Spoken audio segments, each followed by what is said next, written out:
time. What is computing? Computing is the process to complete a given goal-oriented task by using computer technology. Computing क्या होता है? एक process होता है किसी भी ऐसी काम को कंप्लीट करने का जिसमें हमारे पास एक स्पेसिफिक गोल हो और हम किस टेक्नोलॉजी को यूज़ कर रहे हो, कंप्यूटर टेक्नोलॉजी को यूज़ कर रहे हो. कंप्यूटिंग में include the design and development of software and hardware system for broad range of purposes. अब कंप्यूटिंग में डिज़ाइनिंग और डेवलपमेंट दोनों आ जाती है. क्या आ जाती है? डिज़ाइन और डेवलपमेंट. किस चीज़ की? सॉफ्टवेयर और हार्डवेयर की. सॉफ्टवेयर और हार्डवेयर की डिज़ाइनिंग और डेवलपमेंट कंप्यूटिंग के अंदर आ जाती हैं और इसमें हमारे पास डिफरेंट पर्पसेस हो जाते हैं. जैसे कि हम हेल्थ के केयर के लिए सिस्टम डेवलप कर रहे होते हैं, हम किसी और एजुकेशनल पर्पस के लिए हम कोई सॉफ्टवेयर बना रहे हैं, तो ये सारे इसमें आ जाती हैं.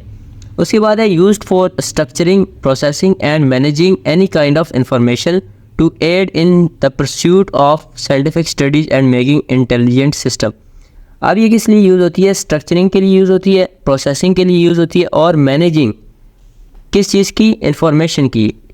इंफॉर्मेशन को ये स्ट्रक्चर भी करता है, उसके बाद प्रोसेस भी करता है और मैनेज भी करता है. ये होता है कंप्यूटिंग के अंदर, ये आ जाती है. और हमारे पास इन सब को इंफॉर्मेशन को ना सिर्फ मैनेज किए जाते हैं बल्कि उसको इंटेलिजेंस सिस्टम के अंदर रखा जाता है जिसकी वजह से हम उसको क्विकली दोबारा एक्सेस कर सकते हैं. नेक्स्ट हमारे पास आ जाता है हिस्ट्री ऑफ कंप्यूटिंग. अब हिस्ट्री ऑफ कंप्यूटिंग में हमारे पास कुछ है बैच एरा, उसके बाद है टाइम शेयरिंग और उसके बाद है डेस्कटॉप एरा जो अभी चल रहा है, और एक है नेटवर्क एरा. अब बैच एरा में क्या होता था कि execution of series of programs on computer without manual intervention. अब बैच एरा में क्या होता था कि कंप्यूटर में हम एक सीरीज़ ऑफ प्रोग्राम्स चला देते थे और उसमें ह्यूमन की जो है इंटरेक्शन नहीं होती थी. वो प्रोग्राम्स एक के बाद एक चलते रहते थे जैसे कि उनको कमांड दी जाती थी. उसके बाद है time sharing era. Sharing of computing resources among many users by mean of multiprogramming and multitasking. अब टाइम शेयरिंग में क्या हो जाता था? कंप्यूटिंग रिसोर्सेज को डिफरेंट यूज़र के अमंग डिस्ट्रीब्यूट कर दिया जाता था जिसकी वजह से मल्टी प्रोग्रामिंग और मल्टीटास्किंग के काम होते थे.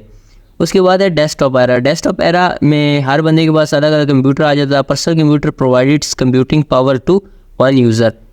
एक पर्सनल कंप्यूटर जो है एक बंदे की को कंप्यूटिंग पावर अलाउ करता है. Network era. System with shared memory and distributed memory. अब इसमें क्या होता है? सिस्टम के पास जो होती है वो शेयर्ड मेमोरी भी होती है और डिस्ट्रीब्यूटेड मेमोरी भी होती है और ये कहीं से भी एक्सेस किया जाता है और ये काफ़ी पावरफुल सिस्टम होता है.